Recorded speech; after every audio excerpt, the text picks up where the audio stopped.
నమస్కారం ప్రజలారా, మా యూట్యూబ్ ఛానల్. నా పేరు రాజు. కూటమి ప్రభుత్వం ఏర్పడిన తర్వాత కార్యకర్తలకు, నాయకులకు ఈ నామినేట్ పదవులు భర్తీ చేస్తూ వచ్చిందండి. ఈసారి కూడా మళ్ళీ మరో విడత నామినేట్ పదవులు కూడా ఇచ్చింది. ఈసారి చూస్తే చాలామందికి కూడా ఇచ్చారండి. మొత్తం 31 నామినేట్ పదవులు భర్తీ చేశారు. 31 కార్పొరేషన్ చైర్మన్లు నియమిస్తూ కూటమి ప్రభుత్వం మంగళవారం జాబితా విడుదల చేసిందండి. కానీ ఈ జాబితాలో బహుజన జాయింట్ యాక్షన్ కమిటీ జేఏసీకి ఒక పదవి దక్కిద్దండి. ఆయనే బాలకోటయ్య గారు. మనకు తెలిసే ఉంటుంది, బాలకోటయ్య గారు అమరావతి కోసం ఎంతో కృషి చేశాడు. అక్కడ ఉండే రైతుల కోసం పోరాడినాడు. వైసీపీ ప్రభుత్వంలో ఆయన ఎన్నో ఇబ్బందులు పడినాడు. అట్లాంటి బాలకోటయ్య గారికి ఒక పదవి కూడా ఇచ్చారు. కూటమి ప్రభుత్వం అతని యొక్క గుర్తించి కూటమి ప్రభుత్వం అతనికి ఇవ్వడం చాలా సంతోషం అండి. ఎందుకంటే బాలకోటయ్య గారు చూడండి, అమరావతి రైతుల కోసం, అమరావతి రాజధాని కోసం ఎన్నో పాటలు పన్నాడు. అట్లాంటి బాలకోటయ్య గారి కోసము ఓ పదవి ఇచ్చిందంటే చాలా మంచిదేనండి. ఎందుకంటే అట్లాంటి వాళ్ళని కూడా ప్రోత్సహించాలా. ఎందుకంటే బాలకోటయ్య గారు రైతుల కోసం ఎన్నో చేశాడు. అట్లాంటి ఆయన ఇవ్వడం అంటే చాలా చూడండి. ఆయనకు రాష్ట్ర సామాజిక సంక్షేమ బోర్డు పదవి ఇచ్చారండి బాలకోటయ్య గారికి. పోతుల బాలకోటయ్య, నందిగామ బహుజన జేఏసీ. అతనికి రాష్ట్ర సామాజిక సంక్షేమ బోర్డు చైర్మన్గా అతనికి ఇచ్చారండి. చాలా మంచి పదవి ఇచ్చారు. చాలా ఉన్నాయి. ఈ 31 నామినేషన్ పదవుల్లో టీడీపీకి 25, జనసేనకు 3, బీజేపీకి 2 ఇచ్చారండి. ఇంకొకటి అమరావతి బహుజన జేఏసీకి బాలకోటయ్య గారికి ఒకటి ఇచ్చారు. ఇది సామాజిక వర్గాలుగా చూస్తే బీసీలకు అత్యధికంగా 18 పదవులు దక్కాయి. ఎస్సీలకు 4, మైనార్టీలకు 2, ఎస్టీలకు 1 కేటాయించారు. గతేడాది జూన్లో కూటమి ప్రభుత్వం అధికారంలోకి వచ్చిన 3 నెలల తర్వాత తొలి విడతగా సెప్టెంబర్ 24న నామినేట్ పోస్టుల భర్తీకి శ్రీకారం చుట్టింది. తొలి విడతలో 20 కార్పొరేషన్ చైర్మన్లు నియమించింది. 2024 నవంబర్లో 59 కార్పొరేషన్లు, 2025 మే 11న మరో 22 కార్పొరేషన్ చైర్మన్లు నియమించింది. తాజా నియామకాలతో కలిపితే ఇప్పటి వరకు 132 కార్పొరేషన్లకు చైర్మన్లను నియమించింది. చూడండి, మొదటేమో 24, తర్వాత 20, తర్వాత 59, మళ్ళీ ఒక 22, ఇప్పుడు 31. మొత్తం కలిపితే 132 అంట చేసింది. ఈ నామినేట్ పదవుల్లో ఇంకా చూసుకుంటే చాలామందికి చిక్కాయండి. చాలామందికి చిక్కాయి. ఓసీలకు వచ్చి 6, బీసీలకు 18, ఎస్టీలకు 4, ఎస్టీకి 1, మైనార్టీలకు 2 పదవులు, టీడీపీకి 25, జనసేనకు 3, బీజేపీకి 2, అమరావతి బహుజన జేఏసీకి 1 పదవి. ఆయన బాలకోటయ్య గారు. బాలకోటయ్య గారికి మంచి నామినేషన్ పదవులు ఇచ్చారండి.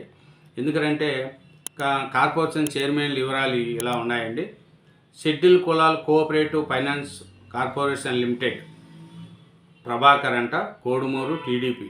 రాష్ట్ర సామాజిక బోర్డు పోతల బాలకోటయ్య. కమ్మ కార్పొరేషన్ నారేళ్ల బ్రహ్మచౌదరి. బ్రాహ్మణ సంక్షేమ కార్పొరేషన్ లిమిటెడ్ బుచ్చి రాంప్రసాద్. మదిలీయ సంక్షేమ అభివృద్ధి కార్పొరేషన్ సిఎస్ త్యాగరాజన్, చిత్తూరు. బొద్దిల సంక్షేమ అభివృద్ధి కార్పొరేషన్ విక్రమ్ సింగ్, కర్నూలు. హిందూ ధర్మ పరిరక్షణ ట్రస్ట్ దాసరి శ్రీనివాసులు, తిరుపతి, బీజేపీ. వడ్డీ అభివృద్ధి కార్పొరేషన్ ఘంటసాల వెంకటలక్ష్మి, దెందులూరు, జనసేన. అరికెటి కటిక ఆర్కే సూర్యవంశీ సంక్షేమ అభివృద్ధి సంఘం హరికృష్ణారావు, తాడిపత్రి, టీడీపీ. విశ్వబ్రాహ్మణ సంక్షేమ అభివృద్ధి కార్పొరేషన్ కమ్మరి పార్వతి, పాణ్యం, టీడీపీ. ఇలా అందరికీ 31 పదవులు ఇచ్చారండి. ఈ పదవుల్లో నాకు బాలకోటయ్య గారికి పదవి ఇవ్వడం చాలా సంతోషం. ఎందుకంటే అమరావతి జేఏసీ కోసం బాలకోటయ్య గారు ఇప్పటికీ పోరాడుతూనే ఉన్నారు. మన జగన్ ప్రభుత్వంలో ఆయన చేసింది ఇంత అంత కాదు. అట్లాంటి బాలకోటయ్య గారికి పదవి ఇవ్వడం అంటే చాలా ఇష్టం.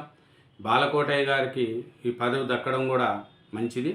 ఎందుకంటే ఎన్నో రోజులు చాలామంది అనుకున్నారు బాలకోటయ్య గారిని గుర్తిరా, ఏమి పోతలు బాలకోటయ్య గారి పరిస్థితి ఏమనేది కూడా చూసుకుంటే ఆయన అమరావతి బహుజన జేఏసీగా ఉండి వైసీపీ ప్రభుత్వంలో చాలా కష్టపడినాడు.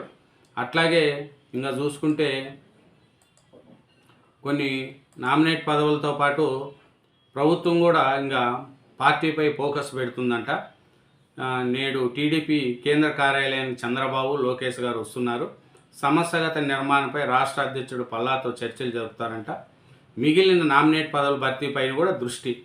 అట్లాగే ఎమ్మెల్యేలకు కూడా మీరు ఇంకా ఎవరెవరు ఉండాలో కార్యకర్తలు వాళ్ళ పేర్లు పంపాలని కూడా అధిష్టానం చెప్తుందండి. ఎందుకంటే నామినేట్ పదవులు ఎంతోమంది కష్టపడినారు, వాళ్ళకందరికీ ఇప్పుడు నామినేట్ పదవులు ఇవ్వాలి. ఎందుకంటే 2019 నుంచి 2024 వరకు వైసీపీ ఎన్నో కేసులు పెట్టింది, ఎన్నో నిర్బంధించింది. కానీ తట్టుకొని పార్టీ కోసం పనిచేసిన వాళ్ళకందరికీ ఇప్పుడు నామినేట్ పదవులు ఇస్తున్నారండి. కాబట్టి ఇంకా మిగిలిన వాళ్ళకు కూడా ఎవరెవరు ఉన్నాయో పంపాలని ఎమ్మెల్యేలకు అందరికీ ఆర్డర్లు ఇచ్చారు. ఇంకా కార్యకర్తలు ఎవరుండారు ఏమి అనేది కూడా చేశారు. కాబట్టి ఈ 31 నామినేట్ పదవులు భర్తీ చేయడం, బాలకోటయ్య గారికి పదవి ఇవ్వడం అంటే చాలా శుభ పరిణామం అండి. ఎందుకంటే బాలకోటయ్య గారు అమరావతి జేఏసీ కోసం పోరాడుతూనే ఉన్నారు. అమరావతి కోసం ఆయన నిరంతరం పోరాటం చేస్తున్నారండి. అట్లాంటి బాలకోటయ్య గారికి అమరావతి జేఏసీ తరపున బాలకోటయ్య గారికి ఈ పదవి ఇవ్వడం కూడా చాలా గౌరవం. ఆయన వైసీపీ ప్రభుత్వంలో అయితే రైతులు చేసే ఉద్యమంలో ముందున్నాడు బాలకోటయ్య గారు. వైసీపీ ప్రభుత్వం మీద పోరాడి గెలిచినాడండి బాలకోటయ్య గారు.